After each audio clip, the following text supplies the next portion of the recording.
Yes, you read the title correctly. It's You Can Use Death as Your Motivation. I know it's the most negative thing which happened in your life. You're wondering how can I use it as a positive thing? But the lessons which death teaches can't be taught in some of the premium colleges or premium schools. It's a life lesson, and if you have learned it as early as in your life, it will help you in the rest of your life in your decision. Obviously, a person who experienced a death in his 20s or his, like the early part of his life, the decision which he or she is going to take at the later part of his life is going to be influenced by that. So how death will be used as your motivation and how you should do it, that's what we're going to see today. This opinion, we kill our dream most of the time by thinking about others' opinion, because we assume that that is the least thing which is expected out of us by them, and so what they're going to think or say about us. Obviously, you know that that's not going to happen in front of you, but some will have the guts, and I can't say it as guts, but the stupidity to say it in front of you. So how am I going to react to that person?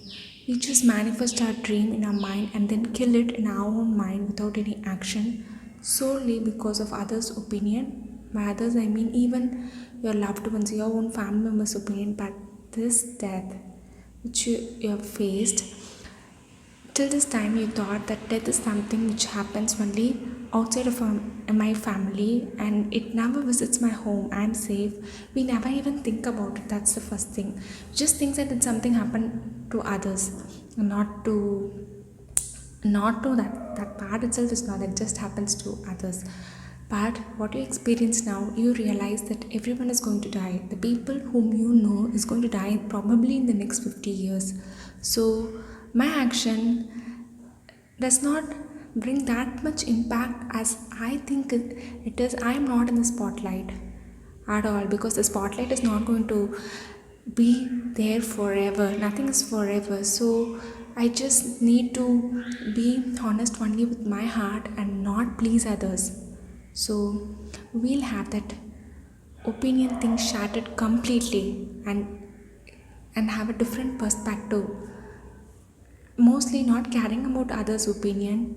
Even though we say, like, just like this is my favorite line: a lion doesn't concern himself the thought of the ships. From GOT, obviously. You figured it out. So obviously you're going to take your decision solely based on your own opinion and not based on others. And sometimes you're not confident of your own opinion too, and this death thing just brought a different perspective to that also. It is that you can make mistakes, because even the good things which you do, it's not going to be forever. How come the mistakes you're going to do is going to be forever? This channel is also a result of that thought only.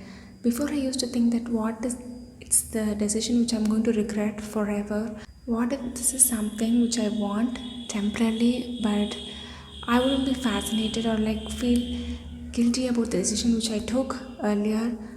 But now I totally have a different perspective, and that's why this happened. It's like, okay, I like it now, I'm doing it. I'm not sure whether tomorrow I'm going to alive. Just today I'm going to do what I love. So you see the difference, right? And the third thing is just I said now, which is I'm not going to be forever. So obviously I started to value the time which I have, even though I'm not like making the best productive, even though I'm not being as productive as possible. I could see the difference. Generally, I could see the difference that I value my time even more than I used to before. The person whom you are before the grief process and after the grief process is going to be totally different, and you will experience it, I'm sure. That's why I'm saying it's a blessing in disguise. Obviously you didn't wish for it, but you got it. You had to deal with it. There is no other option. So let's make the best use of it. Let's just make use of the lessons which we had. Even some of our core beliefs is going to be shaken because of this new perspective, new version of us. We are going to just question everything on the perspective of death. And I was an atheist for a decade, and then I leaned over spirituality. It's a whole different topic for itself. Let's have it next time or like some other time. But the next one is going to be how successful people use death as their motivation and just move forward in their life. Let's see.